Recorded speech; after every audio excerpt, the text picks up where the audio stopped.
लक्ष्मीनाथसमारम्भां नादयामुनमध्यमाम् अस्मद् आचार्यपर्यन्तां वन्दे गुरुपरम्परां यदि राजाय विद्महे श्रीभाष्यकाराय धीमहि तन्नो रामानुजार्य प्रचोदयात् ஆழ்வார்கள் திருவடிகளே சரணம் எம்பெருமானார் திருவடிகளே சரணம் ஜீயர் திருவடிகளே சரணம் யோ நித்யமச்சுதபதாம்புஜயுக்மருக்ம व्यामोगदस्दतितरानतृणायमेने अस्मद्गुरोर्भगवतोऽस्य दयैक सिद्धो रामानुजस्य शरणं शरणं प्रपद्ये நீரார் கடலும் நிலமும் முழுதுண்டு வேளார் ஆளும் விளம்பலுமே துயிலந்தாய் சீரார் திருவேங்கடமாமலை மேயாராமுதே அடியே கருளாயே. எல்லாம் வல்ல ஏழுமலையான் பெருங்கருணையால் 4000 திவ்ய பிரபந்த பாசுர பதிவேற்றத்தின் வரிசையில் இன்றைக்கு 2519வது நாள் பாசுர பதிவேற்றம். திருமங்கை ஆழ்வாருடைய பெரிய திருமொழியிலே 11ஆம் பத்திலே வரக்கூடிய 7ஆம் திருமொழியுடைய பாசுரம் 1068வது பெரிய திருமொழி பாசுரம்.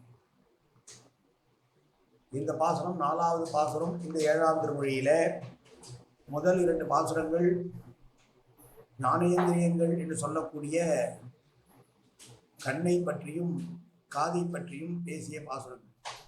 3வது பாசுரம் வாயை பற்றி பேசிய பாசுரம். இதுவும் வாயை பற்றியே பாட்டு பாடக்கூடாதா, அவன் புகழை பாடக்கூடாதா, அப்படி பாடாமல் இருக்கிற பாட்டெல்லாம் பாட்டல்ல என்று சொல்லுகிற பாசுரம் இந்த பாசுரம். முதலிலே தனியன் கலையாமி கலித்வம்சம் கவிலோக திவாகரம் விஷகோபி பிரகாசாமி ஆவித்யம் நிகதம் தம வாழி கலைகாலன் வாழி கனிகன்றி வாழி குறையுழவு வாழ்வியந்தன் வாழியரோ மாயோனை வாழ்வழியால் மந்திரங்கள் மங்கையர்வோன் தூயோன் சுரமானவே நெஞ்சுக்கு இருள்கடி தீபமடங்கா நெடும்பிறவி நஞ்சுக்கு நல்ல அமுதம் தமிழ் நன்னூல் துறைகள் அஞ்சுக்கு இலக்கியம் ஆரண சாரம் பரசமய பஞ்சு கடலின் பொறி பரகாலன் பணுவல்களே எங்கள் கதியே ராமானுசமுனியே சங்கை கெடுத்தாண்ட தவராசா பொங்கு புகழ் மங்கையர்வோன் இந்த மறை 1000 அனைத்தும் தங்கு மனம் நீ எனக்கு தா மாலை தனி வழியே பறிக்க வேணுமென்னு போலி பதிவிருந்த கொற்றவனையே வேலை அடைந்தருளும் கையால் அடியேன் வினையை துணித்தருள வேண்டும் துணிந்து. 1068வது பெரிய திருமொழி பாசுரம்.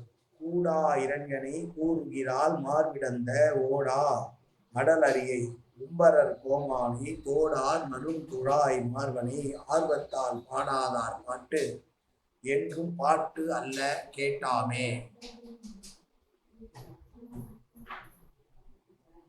பிரம்மனிடம் கிடைக்கப்பெற்ற வரத்தின் காரணமாக மிக பலவானாக யாராலும் கொல்லப்பட முடியாதவனாக இருக்கக்கூடிய அந்த இரண்யகசுவை தன்னுடைய பகைவனாக கருதி பிரகலாதனுக்காக அவனை துன்பம் செய்கிறான், தன்னுடைய பாகவதனை தன்னுடைய பக்தனை துன்பம் செய்கிறான் என்பதனால் அவனுக்கு பகைவனாக மாறியதனால் அந்த இரண்யாசுரனுடைய மார்பை தன்னுடைய கூர்மை பொருந்திய நகங்களாலேயே கிள்ளி எறிந்தான்.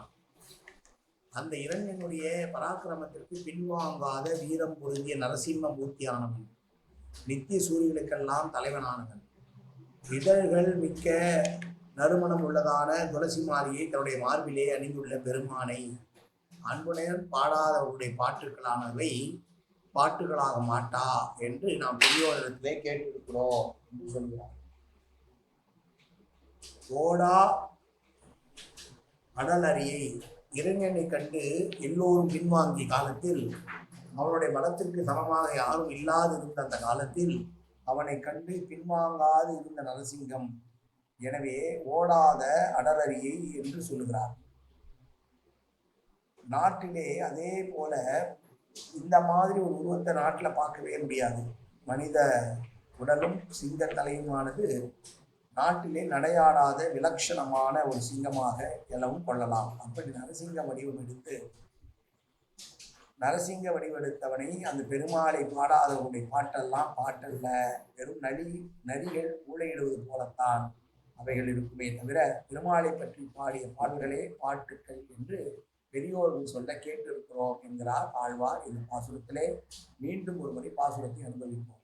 கூடா இரண்யனை கூறுகிறால் மார்பிடந்த ஓடா அடலரியை உம்பரன் கோமானி தோடார் நடுங்குழை மார்வனை நடுந்துழாய் மார்வனை ஆர்வத்தால் பாடாதார் பாட்டென்றும் பாட்டல்ல பாடாமே காயன வாச்சா மனசெஞ்சிருவா அத்தியாப்தனாவா பிரகதே சுபாவாது கரோமியத்து சகலம் பரஸ்மி ஸ்ரீமன் நாராயணா ஏறி சமர்ப்பியாமி உடலாலும் உள்ளத்தாலும் வாக்காலும் சகல விதமான பாவங்களும் தோஷங்களும் நிறைந்ததாகி உலகத்துறையில் இருந்த போதிலும் அடியேன் செய்கிற நல்வினையோ தீவினையோ அத்தனையும் உடைய கமலமலர் பாதங்களில் சமர்ப்பிக்கிறேன் கண்ணா காத்தொருள்வாய் கண்ணா ஏற்றுக்கொள்வாய் கண்ணா எப்போதும் உன் திருநாமம் கண்ணா கண்ணா கண்ணா என்று நாள் வருவதற்கு அருள்புரிவாய் கண்ணா சர்வத்திர கோவிந்தநாம சங்கீர்த்தனம் கோவிந்தா கோவிந்தா கோவிந்தா கோவிந்தா கோவிந்தா கோவிந்தா கோவிந்தா கோவிந்தா கோவிந்தா